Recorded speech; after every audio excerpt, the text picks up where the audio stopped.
Okay, so when you work, we're gonna work starting in the front right panel. It's just like the... Hey, my girls over there. Hi, I love you guys. Can you? No, you're fine. Thanks. Love you. I know.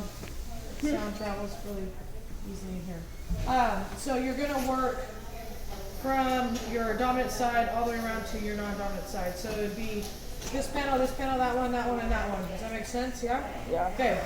So if your ends are a little dry, we're gonna need to spritz them down just a little bit. They don't need to be like super soaked, but if they're really dry, you're not gonna get the ultimate benefit out of it either. Okay, so I'm gonna take this here, and what is our section angle when you look at these? What's the section angle? Horizontal. Horizontal, good. Okay. So we're gonna take, you can go just a little bit bigger than 1/4 of an inch. You don't wanna go too big. The best brush for this one, to be honest, is your rubber brush, your 407, but I do encourage you guys to play with all three of them, just so that you can see, okay? So the way that we hold our brush and the technique we use is what makes it leafing. So when you guys start, you're gonna start with the bristles of your brush facing down towards the ground, and you're gonna be standing behind that section that you're working on. So you don't wanna be right here on top of it, okay? You should be standing behind it. You're gonna start with the bristles down and a little bit in front of that section. Then what you're gonna do is you're gonna drag, and you're gonna drag using just these first 2 rows of bristles on your brush. And the motion is gonna be like this, and then you're gonna turn it, and then we're gonna bring it down.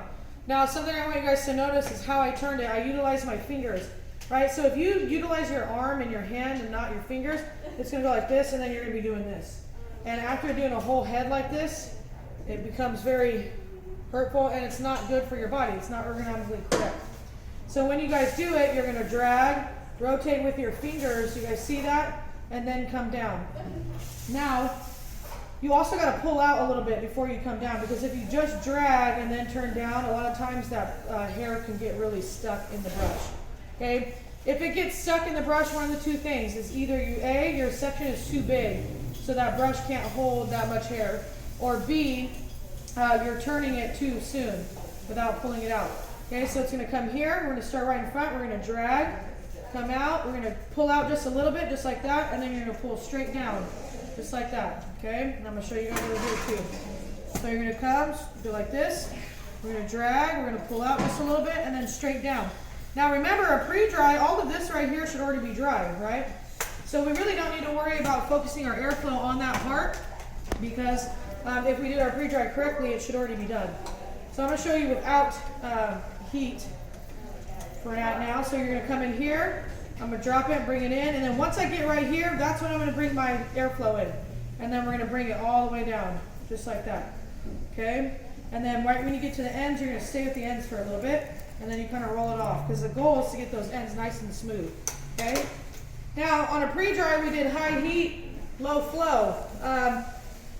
When we're finishing it, we want all the flow. So we're going to turn that bad boy up, okay? All the way up high. So high heat, I'm going to go with flow. Otherwise, you're going to be here all day. So it's going to look like this. You're going to start, you're going to drag, pull out just a little bit, come down, and you're going to go. Notice that my blow dryer is not touching my bristles. Especially with your rubber brush, your 407, if you keep that air like right here, it will burn those bristles. And then they start to melt. And then it can melt into the hair. You get it to the ends, you're going to stay there with your ends, just like that. And I'm going to turn it a little bit for you guys here. You're going to come in, get about here, and then you take down. And then notice that I'm pulling it straight down. And then you're going to stay at those ends, and then you're going to pull off. Okay? You don't want to do this, because I see this a lot, and then people just let it flow. You're going to cause frizz and static. Okay? So drag within bristles. Pull it out a little bit, turn down, utilizing more of your fingers. Come in with that airflow. Stay with those ends, and then remove that heat, and then slide off. You guys see that? Cool? Now, and you're going to do that all the way up the head here. So I'm going to do a couple of them, because something happens once we get above that Prado Ridge. Bless you. Sunny and face no closer. So I'm going to kind of just do a few of these so you can see what happens after this guy here. But again, your end shouldn't be soaking wet. Messina, she soaked hers down, so she's going to be working real hard here. Okay, if you pick up a little bit from the previous section, that's totally okay. But try not to get too much because then your brush will get stuck. So drag, come out, pull down. This can be anywhere from, I don't know, 5 to 7 passes depending on how much moisture you got at those ends. Okay? And then, boom. The more that you can work without putting your blow dryer down and or turning it off, the better. Because the faster you'll be. So you can tuck it in between your arm like I do here. Right? Your ankles will get all the heat and start to sweat.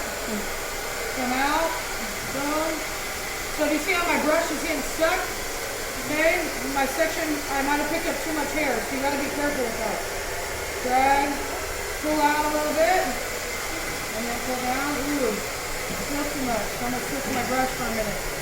So also too, that rubber brush, if there's a lot of moisture in the hair, it won't move through. So what you can do is you can pick up your 413 because the bristle spacings are a little bit wider. Do a couple passes to eliminate some of that moisture. And then come in with your 407 to really get that shine and smoothness going in. Okay, with those ends, come down. Now, I'm turning this off for a minute so I'm not screaming. Now what happens up here is we get it to the right of the head and then there's a little bit more hair that comes forward because of that hairline. So your section angle is going to shift just slightly. Ooh, smell that? It smells like burnt hair. So I'm actually going to go more at a diagonal back. Do you guys see that? Okay. Drop this here.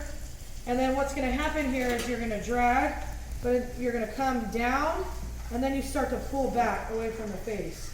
Okay, because we don't want to necessarily pull the hair follicle coming back this way, because one, it will hurt, but we don't necessarily want the hair to also fall into the face.